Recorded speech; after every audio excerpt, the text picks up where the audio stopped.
Magandang hapon, ngayon pa araw ng Huwebes, March 14, 2024 at narito po muli ang update sa lagay ng panahon.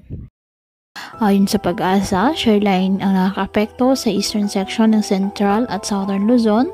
Northeast monsoon naman ang nakakaapekto sa Northern Luzon.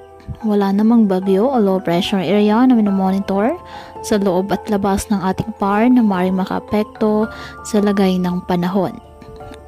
Ngayong araw, dahil sa shoreline, asahan na maulap na kalangitan na may kalat-kalat na pag-ulan at thunderstorms dyan po sa Isabela, Quirino, Aurora, Quezon at Camarines Norte.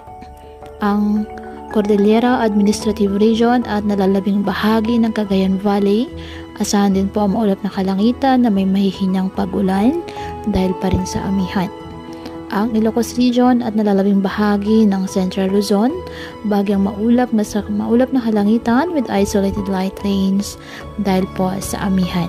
Ang nalalabing bahagi ng bansa kasama na po ang Metro Manila, bahagyang maulap hanggang sa maulap na kalangitan with isolated rain, showers or thunderstorms dahil sa easterlies at localized thunderstorms.